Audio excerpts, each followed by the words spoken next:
क्या हो अगर मैं आप लोगों से ये कहूं कि गरीबों की मसीहा कही जाने वाली मदर टेरेसा खाली दुनिया को दिखाने के लिए ही मसीहा थी। असल में तो हम इसके कई सारे घिनौने सच जैसे कि child abuse, reuse of needles, donation from criminals, ऐसे ही ना जाने कितने घिनौने सच से वाकिफ ही नहीं है।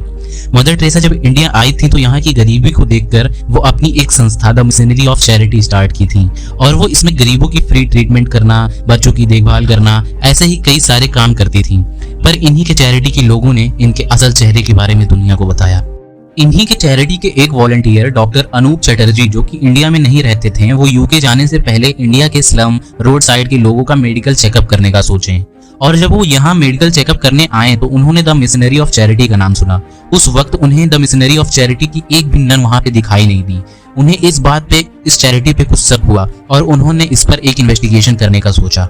उन्होंने अपनी इन्वेस्टिगेशन का रिजल्ट ब्रिटिश के एक न्यूज चैनल में बताया। उन्होंने कहा कि मिशनरी ऑफ चैरिटी में लोगों को बहुत ही टॉर्चर किया जाता है, यहाँ तक कि उनके बेसिक नीड्स को भी नहीं फुलफिल किया जाता है। यहाँ पे एक ही नीडल्स को कई लोगों में यूज किया जाता है।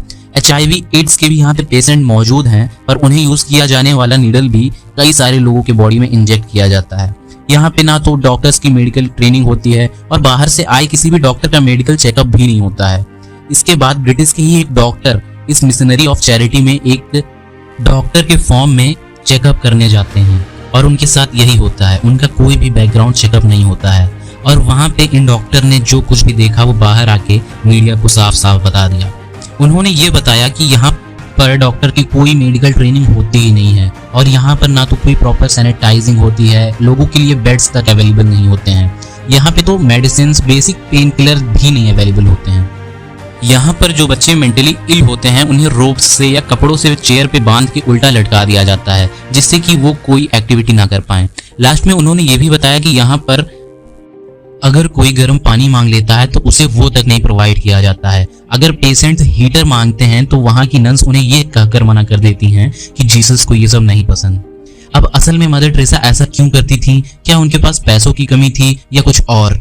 न्यूज की माने तो मदर टेरेसा की नेटवर्थ 752 करोड़ थी और इनका बैंक बैलेंस इतना था कि वेटिकन बैंक में से अगर इनके पैसे को निकाल दिया जाता तो वेटिकन बैंक ही बैंकरप्ट हो जाता। मदर टेरेसा को कई सारे क्रिमिनल से भी डोनेशन आता था, तो जाहिर सी बात है फंड्स की तो कमी इनके पास थी ही नहीं और इतने सारे पैसों का क्या हुआ आज तक इसका पता कोई नहीं लगा पाया है। इनके ऊपर कई सारी इन्वेस्टिगेशंस चली और उसमें ये पाया गया कि मदर टेरेसा के इतने सारे पैसे को दबाने के लिए इनके पीछे हमारे उस टाइम के इंडिया के मिनिस्ट्री ऑफ फाइनेंस सहित कई सारे बड़े पॉलिटिशियंस का हाथ बताया गया। मदर टेरेसा का ये मानना था कि गरीबी जीसस की एक खूबसूरत देन है और सफरिंग से ही लोगों का भला होगा। इसी रीजन से वो ना तो कोई proper medicine, bed, hot water, pain killers अपने पेशेंट्स को नहीं प्रोवाइड कराती थी।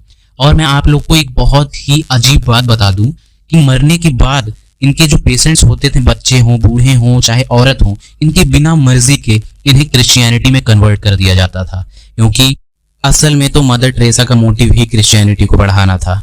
तो ये थी मदर टेरेसा के बारे में कुछ घिनौने सच। आपको ये वीडियो कैसी लगी कमेंट बॉक्स में जरूर बताइएगा और ऐसी ही वीडियोस देखने के लिए हमारे चैनल को सब्सक्राइब करिए। तब तक के लिए टेक केयर, बाय बाय।